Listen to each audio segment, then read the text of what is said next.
Engineering എക്സൈസിനായും ഒക്കെ ജോലി കൂടുതലുണ്ടായി. അതൊന്നാമത്തെ കാര്യം. അതിനുള്ള പ്രശ്നം കഴിച്ചോ ഞാൻ കഴിച്ചിട്ടില്ല. ഈ സമയം അപ്പോ ഈ ഉത്തരവാദിത്വം ഉദ്യമം ഏറ്റെടുത്തുകൊണ്ട് വന്നിരിക്കുന്ന ആൾക്കാരാണ് നല്ലവരായ നമ്മുടെ കൂട്ടുകാരെല്ലാവരെയും നല്ലവരായിട്ട് തന്നെ കീപ്പ് ചെയ്യുക എന്നുള്ളതാണ് നമ്മുടെ ഉദ്ദേശം. സ്റ്റഡീസ് ഹോബിയാണ്.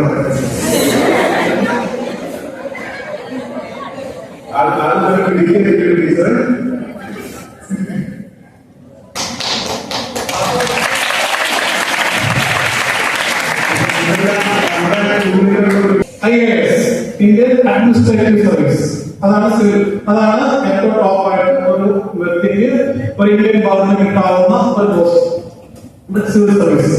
അപ്പൊ ഇതൊക്കെ ഡ്രഗിന് അഡിക്റ്റ് ആയി അവസാന പല സർക്കിളുകൾ ചികിത്സിച്ചു. അവസാനത്തിൽ ചികിത്സിക്കാൻ പണമില്ലതായി എന്നിട്ട് വെച്ചു ഇനി ഇവിടെ ചികിത്സിക്കാൻ ഞങ്ങളെ പണമില്ല. മനസ്സിലായില്ല? ഈ പ്രപഞ്ചം മുഴുവൻ നിങ്ങളുടെ കൂടെ നിൽക്കും. നിങ്ങൾ ആഗ്രഹിക്കുന്ന ലക്ഷ്യം നേടിത്തരുന്നതായിട്ട്. അപ്പൊ നമ്മൾ അത്രയും ഡെഡിക്കേറ്റഡ് ആയിട്ട് ആത്മാർത്ഥമായിട്ട് ആഗ്രഹിച്ച് അതിനു വേണ്ടി പ്രവർത്തിക്കണം. ആഗ്രഹിച്ച മാത്രമല്ല എന്ത് ചെയ്യണം? പ്രവർത്തിക്കണം. നമ്മുടെ ജീവിതത്തിലേക്ക് പ്രധാനമായിട്ട് നടന്ന 3 കാര്യങ്ങളാണ്. എന്തൊക്കെയാണ്?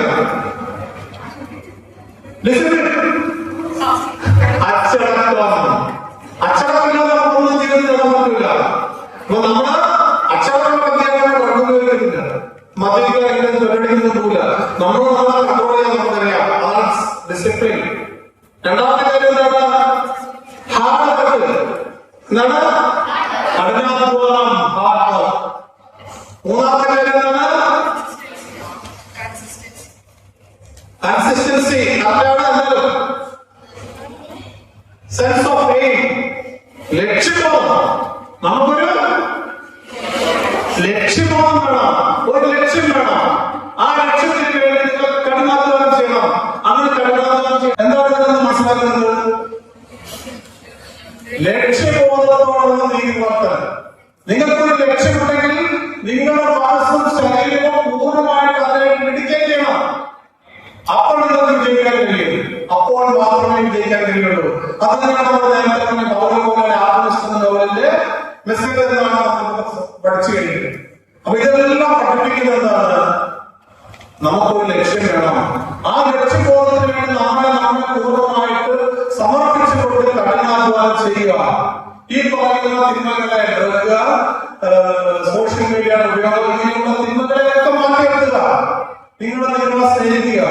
പൂർണ്ണമായിട്ട് നിങ്ങളെ സമർപ്പിച്ചുകൊണ്ട് ഒരു ലക്ഷ്യം സ്ഥാപിച്ച് ആ ലക്ഷ്യത്തിന് വേണ്ടി കഠിനാധ്വാനം ചെയ്യുക.